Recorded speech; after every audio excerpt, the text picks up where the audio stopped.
guckt euch das an. Also das haben wir wirklich, wirklich selten.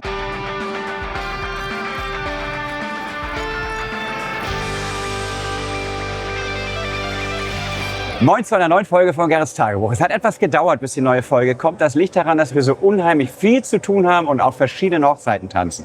Es hat nämlich auch viel zu lange gedauert eigentlich, nach unserem Wunsch zumindest, bis wir die neuen Formel 1 Autos fertig haben. Wir haben jetzt Anfang Juni und eigentlich hätten sie Anfang März fertig sein sollen, denn da beginnt die neue Formel 1 Saison. Wir haben uns das auch schon im Januar vorgenommen, dass wir das möglichst schnell schaffen. Aber wie das Leben hier im Wunderland nun mal ist, es ist dynamisch. Denn es kam zum Beispiel Helene Fischer dazwischen. Die Entscheidung, diese Helene Fischer Bühne neu zu bauen und ihre 360-Grad-Stadion-Tournee darzustellen mit ihr zusammen für einen guten Zweck, die hat uns einfach so gecatcht, dass wir das natürlich sofort dazwischen geschoben haben. Darunter hat auch die Achterbahn ein bisschen gelitten. Auch die musste jetzt ein paar Monate ein bisschen pausieren. Das war aber auch gut zu Axel. Man konnte sich mal ordentlich sortieren, seine Software noch viel, viel besser machen. Da geht es dann in der nächsten Folge, hoffe ich zumindest, richtig, richtig rund, dass wir da zur Sache kommen bei der Entwicklung der endgültigen Riesen-Voltron-Achterbahn. Der Ringwald ist angekommen und wir wollen da so viele verschiedene Knopfdrücker einbauen. Ob das ein Waldbrand ist oder was auch immer. Es ist unheimlich viel zu tun und das macht natürlich tierisch Spaß. Aber wir haben sie trotzdem fertig bekommen. Und ich zeige euch jetzt nochmal, wie der Bau dieser Fahrzeuge stattfindet, warum das eigentlich so lange dauert. Überlegt, denn es hat sich viel geändert in der neuen Formel 1. Reglement 26 hat größere Abweichungen. Die Autos sind leichter geworden, die sind kürzer geworden. Wir haben das kleine Problem, dass unsere Sachen halt immer noch genau gleich groß sind. Ne? Hier kommt das Halbach-Array rein, die Magnetenanordnung und auch die Gummireifen und so weiter. Da können wir keine neuen Teile herstellen, da müssen wir schon die alten benutzen. Und deswegen ist dieses Auto ein Kompromiss. Das hat jetzt eine neue Nase bekommen, weil hier diese kleinen Luftführungen auf der Nase, die sind doch charakteristisch anders als in der bisherigen Saison. Auch hier die Luftführung, das ist hier alles ein bisschen gröber gezeichnet, weil das natürlich nur sehr klein ist und wir Materialstärken brauchen, um das überhaupt drucken zu können, dass das irgendwo gegenrammeln kann und dann fällt es trotzdem nicht auseinander. Deswegen sind manche Teile einfach gleich geblieben, auch die Größe haben wir nicht geändert. Er hat einen neuen Heckflügel bekommen und so ein paar kleinere Details. Im Großen und Ganzen ist das Auto aber so geblieben, wie es ist, weil das bisherige Auto fährt weitgehend fehlerfrei und warum sollen wir das neue komplett anders machen, wenn wir das Risiko eingehen, dass da irgendwelche Sachen anschließen, die mehr funktionieren. Hier sieht man auch nochmal den lustigen Schornstein. Hier ist ein 1x1x1 mm Bergemagnet drin, wo man einfach eine Stange drüber halten kann und dann kann man das Auto so von der Strecke bergen, sollte irgendwas kaputt gehen. Die bewährte Steckachse hinten, die magnetisch rangebaut ist, die haben wir auch einfach so gelassen. Das ist ganz praktisch. Jetzt werden wir die gleich drucken und mit Decals versehen und dann hoffen wir, dass wir in ein paar Tagen die auf die Anlage schicken können. Und für eine Saison sozusagen sitzt Jens etwa 60 Stunden dran. Danach kommt der Bau der Räder, der Achsen. Die Halbach-Arrays müssen fertig gebaut werden und dann am Ende ins Fahrzeug eingesetzt werden. Das ist pro Fahrzeug 4 Stunden. Die Decals müssen entworfen werden, also die Beschriftung der Fahrzeuge, dass sie nachher wunderbar aussehen. Das sind so 2,5 Stunden, sitzt man da dran für 2 Fahrzeuge. Also ein Team hat ja 2 Fahrzeuge. Dann folgt die Lackierung, die Beklebung, dann kommt eine Schutzlackierung drüber. Da sitzt man auch nochmal pro Auto ungefähr 2,5 Stunden dran. Zum Schluss das Ganze zusammenbauen, testen und fertig. Aber, was ich gerade euch erzählt habe, sind in der Summe 15 Stunden pro Auto. Das ist auch der Grund, warum wir es nicht jede Saison schaffen, alle E-Autos neu zu bauen, also von der Formel E, sondern dieses Jahr haben wir 6 ausgetauscht. Immer die, wo die Teams am stärksten ihre Farbe ändern, haben wir getauscht. Nächste Saison übrigens werden wir alle Formel-E-Autos neu bauen müssen, weil die Formel E eine neue Generation an Auto hat. Die haben ja ein Einheitschassis, das macht es uns ein bisschen einfacher. Am Computer nur ein Fahrzeug entwerfen, für alle 22 Fahrzeuge verwenden können. Ist auch nächste Saison auch der Fall, nur mit einem komplett neuen Auto. Da sind wir super gespannt und werden auch da mal alle Autos neu bauen. Was passiert denn eigentlich mit den alten Autos? Das werde ich euch in dieser Folge auch zeigen, was wir denn machen mit den Autos, die wir jetzt gegen diese hier gleich ausgemustert haben. Ich würde mal sagen, wir fangen damit mal an, oder? Bist du bereit? Ich bin bereit. Ich freue mich drauf. drauf. Gerade Auslaufrunde. Perfekt. Es kommt jetzt was ganz Besonderes. Einige von euch werden das vielleicht nicht so witzig finden, dass wir ungefähr 10 Minuten kein Rennen fahren werden. Aber einmal im Jahr hat die Formel 1 neue Autos. Wir sind etwas verspätet. Die neue Saison läuft längst, aber durch den Regenwald haben wir etwas gebraucht. Das heißt, wir tauschen sie jetzt eben kurz. Die alten fliegen raus, die sind ein Jahr gefahren, die neuen kommen rein, sodass jetzt auch nicht mehr nur Lando Norris auf dem McLaren gewinnt, sondern auch wieder das so abläuft, wie es draußen momentan aktuell ist. Deswegen bitte ich 10 Minuten um Geduld. In der Zeit tauschen wir die Autos. Aber ihr seht die dann als erstes mal fahren. Ich auch. Vielleicht crashen die alle, ich weiß es nicht. Es ist ganz witzig. Eben gerade war ich noch voll euphorisch, dass wir die neuen Autos in Betrieb nehmen. Jetzt stehen hier die Alten und ich werde richtig wehmütig, wehleidig oder traurig, dass ich die jetzt runternehmen soll. Die glänzen alle noch, die sind alle noch wie neu, die fahren so gut. Das sind die besten Formel-1-Autos, die wir bislang hatten. Wir haben teilweise weiterhin Tage, wo wir nur 2 oder 3 Fehler an einem 16-Stunden-Öffnungstag haben. Und die nehme ich jetzt runter und soll mich von denen trennen. Ich bin ein Sammler, sowas kann ich nicht. Aber ich erkläre euch ja gleich noch, was wir mit denen machen werden. Sortierst du sie so ein bisschen nach Marke schon, ja? Ja, gerne. Ein Mercedes, Red Bull, war der schon immer matt oder hat der gelitten? Nee, die Ferrari und Red Bull waren matt, letztes ne? Jahr Ja. matt. Dieses Jahr sind aber alle glänzend. Komm, wir fangen an mit Ferrari. Ferrari 1. Ferrari 1, okay. Ach so, ich habe noch die gesperrten Sektoren drin. Sollen die erstmal anhalten oder sollen die schon kannst du fahren? rausnehmen, die Sperrung aufheben. Okay. Ferrari 2. Red Bull 1, Red Bull 2. Mercedes 1, Mercedes 2, Alpine 1, Alpine 2.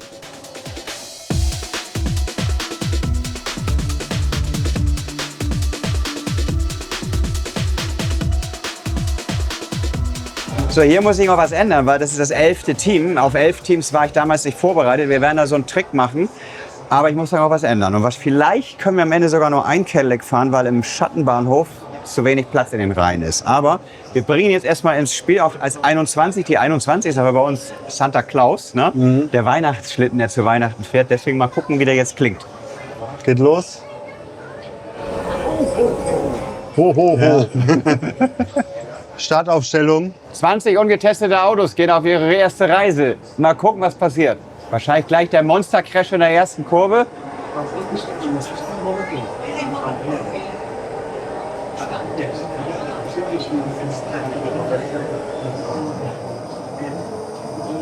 Ein Audi hat überholt, das ist unrealistisch. Aber es sind auch alles fast neue Halbach Airways, ne? Aber trotzdem, riesen Glückwunsch, weil die Ja. Dinger sind ungetestet, ne? Du hast, glaube ich, Außer- einen Test gefahren, oder? Gar keinen. Einen habe ich einen Tag lang Test gefahren. Aber das 19 war's. ungetestete. Ja. Das ist krass, ey. Ja, großen Respekt, danke. Ja, ungetestete Autos, ein Rennen fahren mit nur ungetesteten Autos. Hätte mir das vor 3 Jahren jemand erzählt, dass wir das mal machen. Ein Rennen mit ungetesteten Autos, 14 Stück. Wir drücken einfach den Knopf fahren und es funktioniert. Ich hätte gesagt, du verarschst mich. Also so weit sind wir in den Jahren gekommen. Es macht einfach nur glücklich, dass dieses System nach so viel Herzblut und diesen 10 Jahren Entwicklung so gut läuft. Da bin ich wirklich sehr, sehr dankbar für.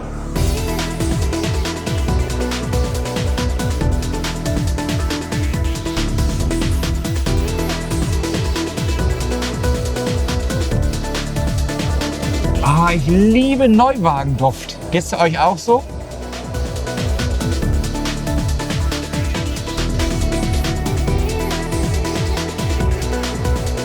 Oh, oh.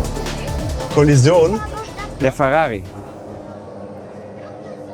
Einmal den Ferrari aufstellen. Ob der Alpine da steht, wo er hin soll, weiß ich nicht.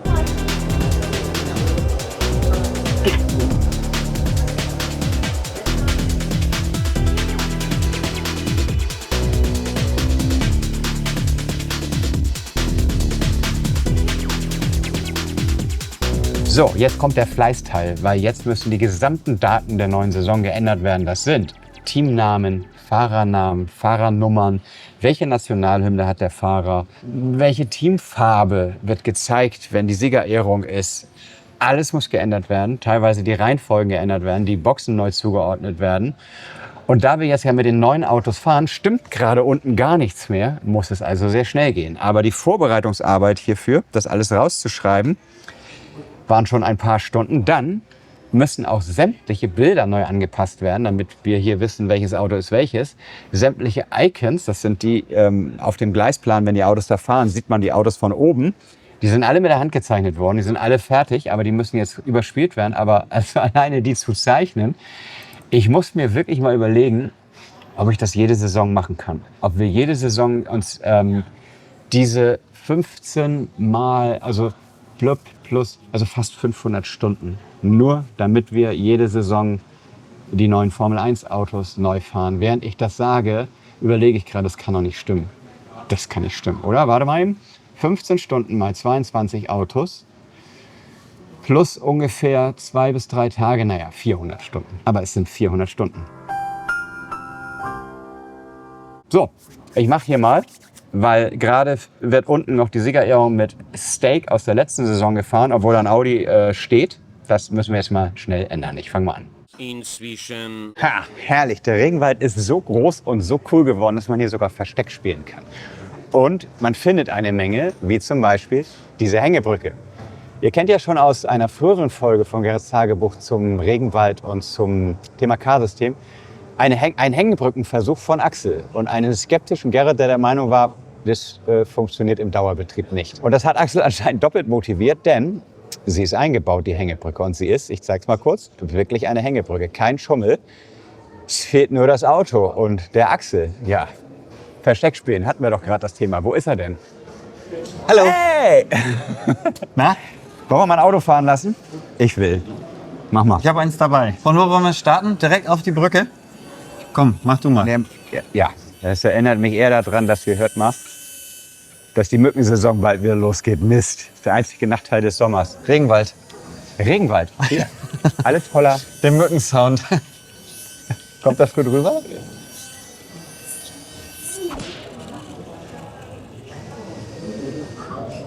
Oh, ich bin so gespannt, ob der jemals runterfallen wird. die Stelle, ne? Ja. Meinst du, dass es abnutzt mit der Zeit und dann das ist immer steil, dass die nachgibt sozusagen und dann wird es immer wieder zu steil? Glaube ich nicht. Und es ist ja jederzeit nachjustierbar. Ne? Wir haben, in dem Berg haben wir ja ein Gewicht, das wir so einstellen können, dass wir eben eine gewisse Flexibilität immer haben. Ich bin kurz davor zu sagen, herzlichen Glückwunsch. Nein, das machen wir nach einem Jahr. Ich sag mal so, einem Jahr und er darf 3-mal runtergefallen sein. Okay. Deal? Ja, okay, Deal. Ja, alleine der Einbau. Ne? Ich habe es ja immer wieder geguckt, wie weit es so vorangeht. Es ist ja eine uralte Brücke. Das heißt, es ist Absicht, dass die ganz leicht schräge Köpfe hat und auch ganz leicht geneigt ist. Ich wollte, man denkt, der fällt runter, ne? Wenn der einmal ein bisschen zu doll wackelt, dann macht er den. Wer hat eigentlich die Idee hierfür? Das war wahrscheinlich Stefan, der es noch ein bisschen rougher aussehen lassen wollte. Fall. Auf jeden Fall. Ist übrigens etwas, was sich mir nicht sofort erschlossen hat. Als ich das erste Mal sah, dachte tatsächlich? ich, okay, was ist das denn? Ne? Ich habe es jetzt ja aufgelöst, was das hier ist. Denn wenn man von oben sieht, sieht man, dass an der Stelle auch durchsichtige Balken sind. Wie als wenn ein Balken sich auf einer Seite gelöst hat und jetzt so runterhängt. Ihr könnt ja mal in die Kommentare schreiben, wie viele von euch das sofort als das erkannt haben oder wie ich ein Momentchen brauchten, um drüber nachzudenken, hä? Was ist denn das hier? Also dafür, dass das jetzt gerade erst frisch montiert ist, bin ich schon sehr begeistert. Also die Hauptherausforderung waren ja die Brückenköpfe, wenn man es so nimmt, ne? Auf jeden Fall. Damit das nicht den hier macht, sondern irgendwie ein bisschen mitschwingt. Also ich hoffe, ey, ihr seht mich immer stocken, wenn das Auto darüber fährt. Das ist einfach faszinierend. Ja, geht mir auch so. Ja, und es ist halt, es wackelt auch. Wir haben ja immer das Problem, dass alle Bewegungen, die mit Erdanziehungskraft zu tun haben, wir eigentlich die Erdanziehungskraft auch durch 87 teilen müssten. Das heißt, wenn ein Auto über diese Brücke fährt, dann wackelt das, obwohl es eigentlich in Wirklichkeit so wanken würde, also ganz behäbig, wackelt es jetzt sozusagen 87 Mal zu schnell. Dafür ist es aber extrem gut geworden. Weil ihr habt das Wackeln ein bisschen rausgenommen im Vergleich zum ersten Mal. Ja. Und und diese Beulen da reingemacht. Wir sind ja nicht nur die Könige in Technik, auch die Könige im Schummeln. Und das ist perfekt. Das ist eine so gute Idee hier. Erstmal muss ich dazu sagen, diese Hängebrücke ist wirklich Handwerk. Das ist Handwerkskunst geworden. Und ich finde, das muss man auch einfach immer betonen. Da haben mehrere Personen dran gearbeitet, die so hinzubekommen, dass wir in dem einen Berg noch ein kleines Gewicht haben, dass so die Hängebrücke noch ein bisschen mitschwingen kann. Ich habe hier in den kleinen Kanal, den wir eingefräst haben, noch den Fahrdraht eingelassen. Das sind ja alles einzelne Teile. Für mich war das ganze Projekt hier in den Bergen so ein bisschen sowas, ich weiß nicht, du kennst bestimmt auch noch Indiana Jones. Natürlich. Die Indiana Jones Filme. Und für mich war immer diese Perspektive, ich gucke jetzt von oben drauf, wie Indiana Jones sich durch den Urwald kämpft. In einem Fahrzeug. Und deswegen war es mir zum Beispiel auch ganz wichtig, dass wir Stellen haben, in denen die Bäume so ein bisschen auch die Straße überwuchern. Deswegen haben wir da noch ein Thema. Aber dass man eben zeitweilig das Fahrzeug gar nicht sieht oder nur zum Teil und dann so diese Baumkronen da drüber sind und so. Und ich persönlich finde das total cool, diesen Blick. Und den hat man insbesondere von Machu Picchu aus sehr, sehr gut. Also, ich muss sagen, es ist richtig genial geworden. Da. Nein. Er sagt es, guck mal, da ist einer. Ich sage es und gucken.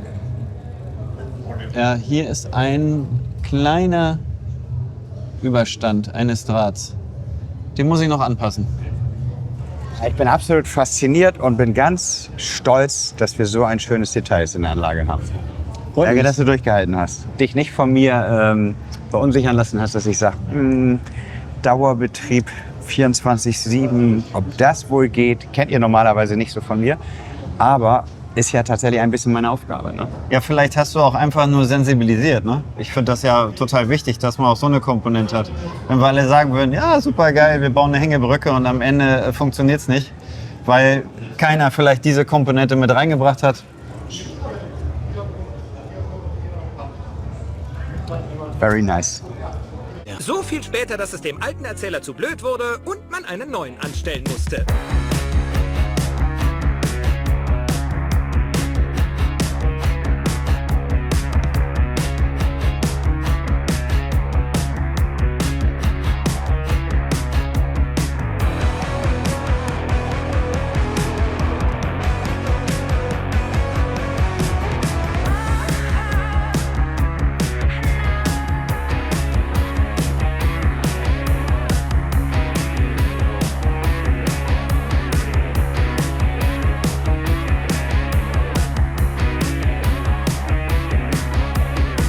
So, die ausgemusterten Formel-1-Autos sollen natürlich einen königlichen Platz bekommen. Und was bietet sich da an? Eine Vitrine. Es bricht einem das Herz, dass diese 15, 20 Stunden lange Arbeit hier in diesem Auto, ich vergesse mal die Zahl, wie es genau ist, ausgemustert werden und einfach nicht mehr da sind. Also ab in eine Vitrine. Und es soll natürlich nicht irgendeine Vitrine sein, aber wir haben festgestellt, nachdem wir so viele verschiedene Sachen ausprobiert haben, mit verschiedensten Beleuchtungen und so weiter und so fort, so richtig die neueste Errungenschaft der Ausstellungsmöglichkeiten oder wie auch immer, die gibt es einfach nicht. Also wir haben es versucht, wir haben verschiedene Beleuchtungen, verschiedene Materialien versucht und am Ende glaube ich, dass das Ergebnis mindestens sehr gut ist. Aber da überzeugt ihr euch einfach immer mal selbst von. Dann war natürlich die nächste Überlegung, wie stellt man denn die Autos in die Vitrine? Ganz einfach, wie man es so kennt, so brav, schön nebeneinander. War uns irgendwie nicht außergewöhnlich genug. Dann haben wir ganz viele verschiedene Möglichkeiten versucht. Wir haben uns gesagt, lass uns aus Plexiglas, aus Acryl nachher Sockel fertigen. Hier haben wir einen Test gemacht, dass das Auto da so fliegend die Autos stehen. Was haben wir dann gedacht? Das erinnert uns irgendwie an so einen teuren Diamantschmuckladen. Das ist ja kein Schmuck. Das ist ein Formel-1-Auto. Also muss es irgendwie, wie präsentieren sich Formel-1-Teams? Okay, wir stellen ihn irgendwie auf dem Podium und das soll irgendwie auch aus Acryl sein oder durchsichtig. Dann haben wir wieder festgestellt, Acryl sieht wieder aus wie ein Schmuckladen. Lass uns das diffus machen und haben also so verschiedenste Neigungswinkel von diffusen Acrylsockeln uns überlegt. Nee, es passt nicht. Dann kamen wir da drauf, okay, ist auch viel einfacher und hier bei uns im Haus herstellbar. Lass uns ein schwarzes Podest nehmen. Geht in die richtige Richtung. Und dann kamen auch Optimierungsversuche, dass wir hier sozusagen ein bisschen Straßenbelag auf den Sockel, auf das Podest draufbringen.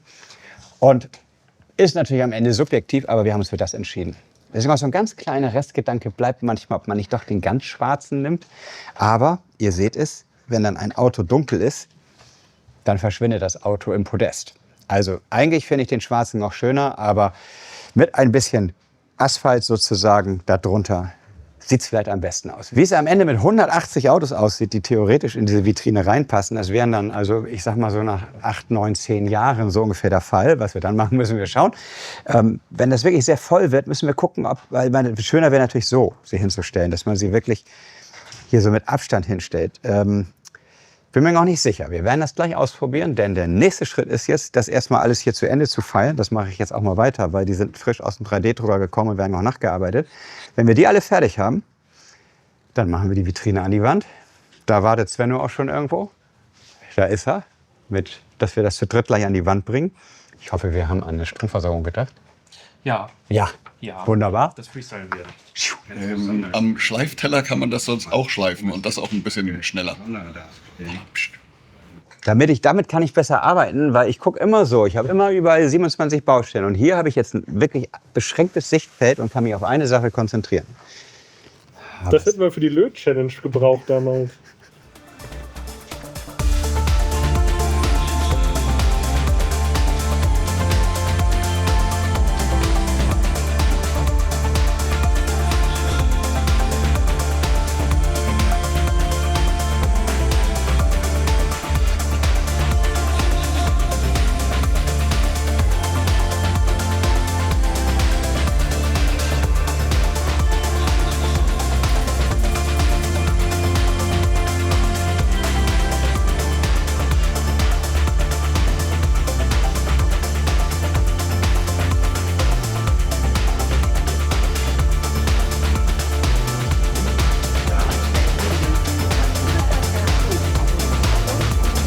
So.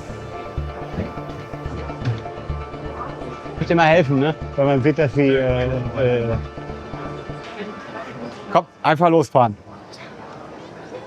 Manchmal dauert es länger als erwartet oder erhofft. Ich habe ja hier, ich glaube Anfang Juni schon gestanden, euch von den neuen Formel-1-Autos erzählt, die wir in Betrieb genommen haben. Und dann gesagt, jetzt erfahrt ihr gleich am Ende dieser Folge, was bei den alten passiert. Das erfahrt ihr jetzt auch. Aber ich habe ja hier schon zum zweiten Mal gesagt, wir räumen jetzt die Vitrine ein. Aber die Änderungen, die uns da an dem Tag, als wir es versucht haben, hier aufgefallen sind, die waren wirklich wichtig. Das Ganze tiefer zu setzen zum Beispiel, damit die Kinder das besser sehen können. Jetzt sind wir endlich fertig. Wir haben sie beleuchtet, die Vitrine. Es sieht alles super aus. Jetzt müssen wir nur hoffen, dass unser Konzept mit den Podesten, nenne ich es mal so, wie man so sich Formel-1-Auto irgendwo auf einer Messe vorstellt, dass das gut aussieht. Jetzt heißt es noch ein bisschen sauber machen. Dankenswerterweise nimmt Felix mir das hier gerade schon so ein bisschen ab. Und dann zu entscheiden, in welcher Reihenfolge wir die da reinstellen, weil das wird ja sich jedes Jahr ändern. Und jedes Jahr hier die Aufkleber neu zu drucken und alles wieder abzupulen und alle Autos wieder rauszunehmen und alle eine Etage tiefer zu stellen, will man ja vielleicht auch nicht. Also fängt man hier oben mit der ältesten Saison an und arbeitet sich nach unten. Aber was ist mit der Formel E? Am liebsten hätte ich die neueste Saison immer oben. Das heißt aber jedes Jahr alles umstellen. Jetzt muss ich mich entscheiden. Und wir nehmen älteste Saison oben. Und unten stellen wir so ein bisschen das Interessanteste hin, so ein paar Exponate aus der Testphase. Und irgendwann in 1, 2, 3, 4, 5, 6, 7, 18 Jahren haben wir hier 2 Saisons Formel 1 in einer Reihe stehen und sind voll. Was wir dann machen, seid gespannt. In der Folge 762 von Gerrits Tagebuch gibt es dazu die Auflösung.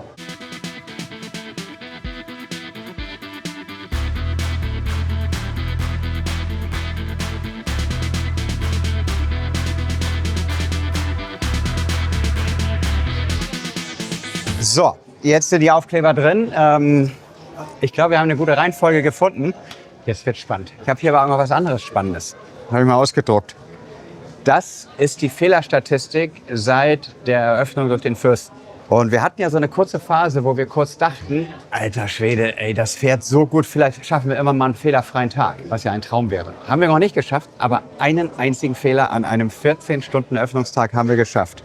Man sieht, das war so diese Phase, wo die Anlage am allerbesten lief und dann gab es eine Durchstrecke. Und wir haben sehr, sehr lange gebraucht, um die Durchstrecke so im ersten Winter war das so herauszufinden. Und das war eine Kombination aus der Oberfläche von der Folie, Luftfeuchtigkeit und auch der Folie unter den Fahrzeugen. Die haben wir vorne ganz leicht abgerundet jetzt. Da haben wir die Ursache gefunden, das sieht man ganz deutlich, ging es straight wieder auf die gleichen Höhen wie zur besten Zeit hin. Hier, den kleinen Knick, den man da sieht, das sind die neuen Autos. Das ist der Wechsel auf die neue Saison.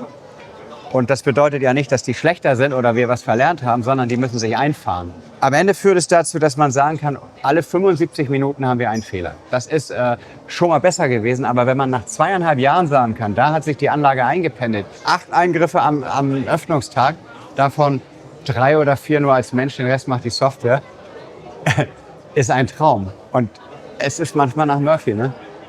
Da haben wir jetzt so einen Fall. Es ist wirklich selten geworden. Wir stehen jetzt hier auch schon ein bisschen länger. Das ist der einzige Fehler bislang. Und ich weiß ja, ich kenne den Programmierer, der das programmiert hat. Wenn jetzt nach 25 Sekunden immer noch nicht die Anlage wieder von alleine läuft, dann muss jemand ran. Der sieht gut aus. Selten sah er so gut aus. Oh, das haben wir selten gehabt. Darf ich einmal kurz ran? Das ist ein richtig schöner Crash. Also man könnte wirklich glauben, ich habe das jetzt für den Dreh gemacht, weil guckt euch das an. Also das haben wir wirklich, wirklich selten. Die waren in einem Vierkampf, weil normalerweise bremsen die so schnell. Wenn ein Problem erkannt wird, dann steht alles in der Vollbremsung sofort. Aber dass da 4 Stück so ineinander fahren, mit aufeinander getürmten Autos, Hammer. Die nehmen wir runter, das ist einfacher.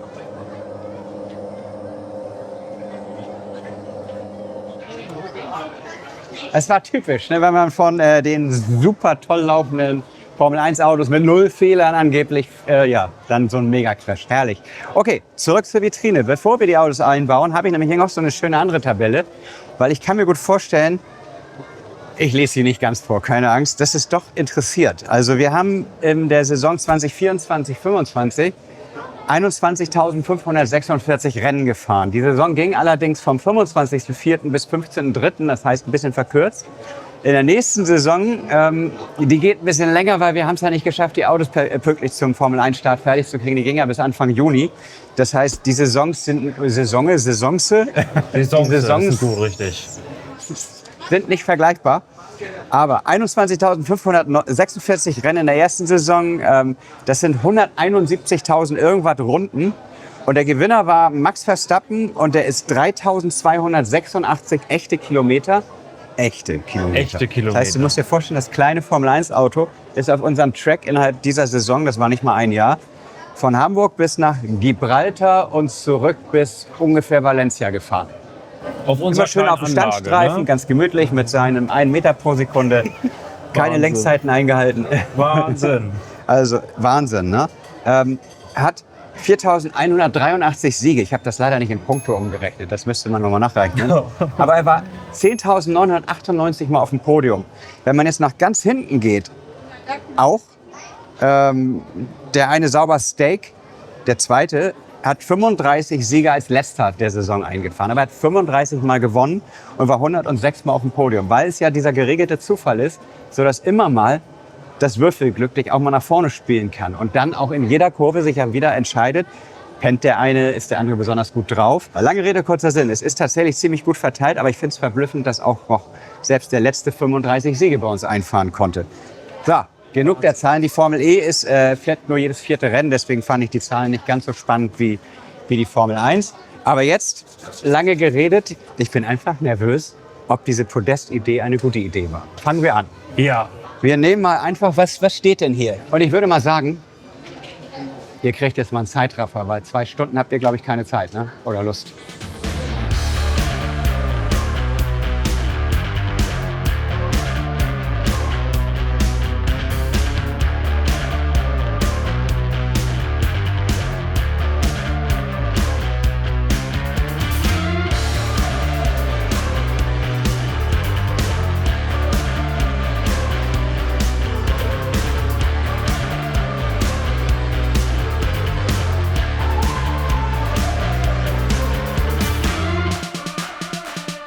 So, jetzt kommt die unterste Reihe, auf die freue ich mich schon, weil das ist sozusagen, das ist die Geschichte der Formel 1.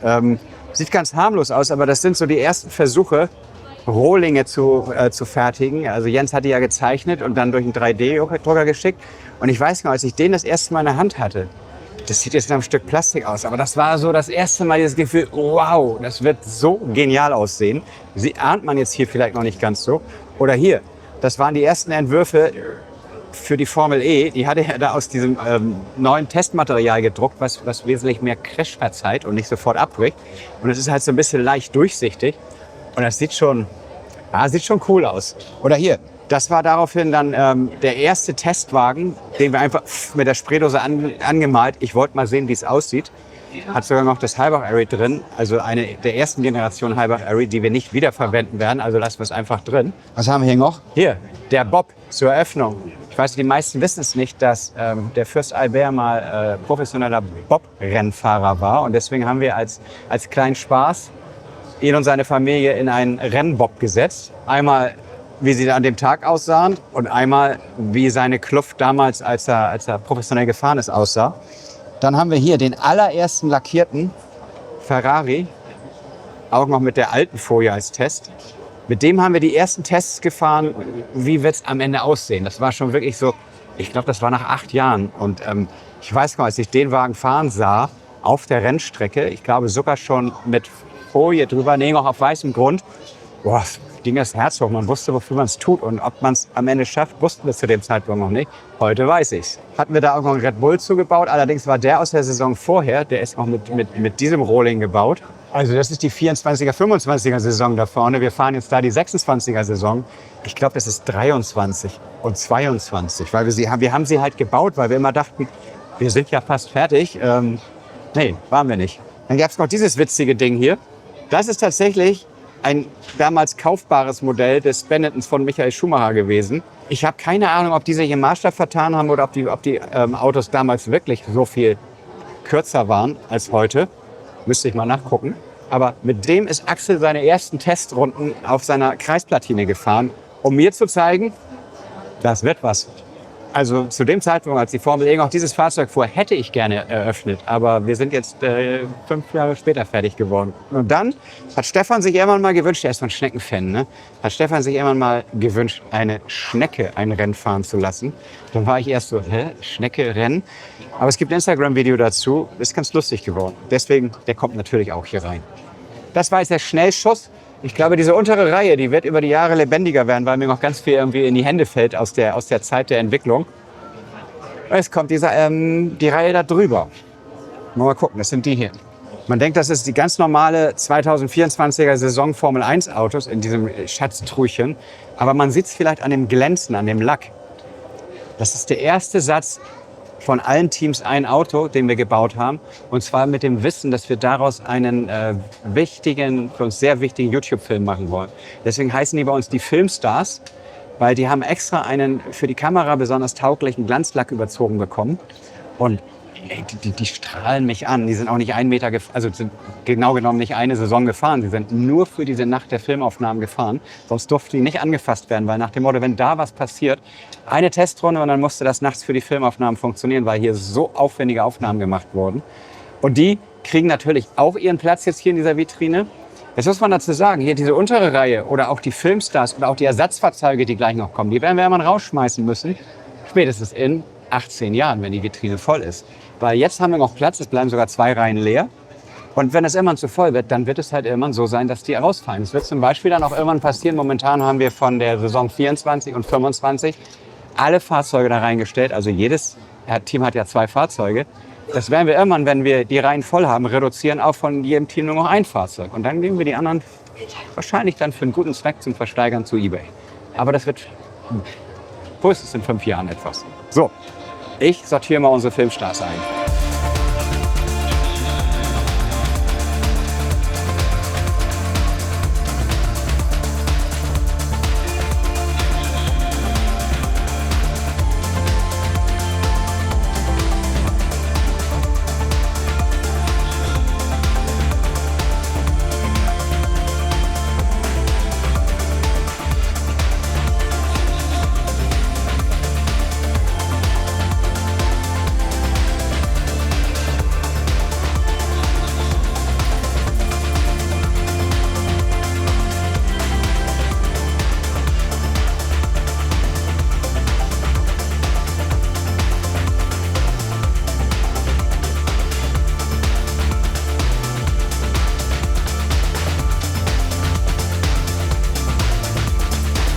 Alles klar. Ich würde sagen, es war die richtige Entscheidung, die Podeste zu nehmen, weil vielleicht wäre es schöner, wenn man die Autos einfach auf den Glasboden draufgestellt hätte, aber dann verschwinden die so ein bisschen und vor allen Dingen sind es dann Modellautos. Das kennt man, Modellautos in der Vitrine. Wir wollten ja irgendwie für unsere Helden was anders machen und ich glaube, das ist uns geglückt. Ihr könnt ja mal in die Kommentare schreiben, ob euch das gefällt, weil die Sockel runterzunehmen und diese viele Arbeit in Müll zu schmeißen, ist ja machbar und dann stellen wir sie einfach da so rein. Aber ich finde es ganz gut. Man muss jetzt auch vorstellen, es dauert natürlich ein paar Jahre, bis immer wieder welche ausgemustert werden und bis diese Vitrine voll ist. So lange wollen wir bis zur nächsten Folge von Gerhardts Tagebuch nicht warten. Ich hoffe, dass es diesmal etwas schneller geht, weil ich weiß, dass wir bei der Achterbahn einen kleinen Fortschritt gemacht haben. Das verrate ich euch aber erst in der nächsten Folge. Bis dann, vielen Dank fürs Zuschauen und liebe Grüße.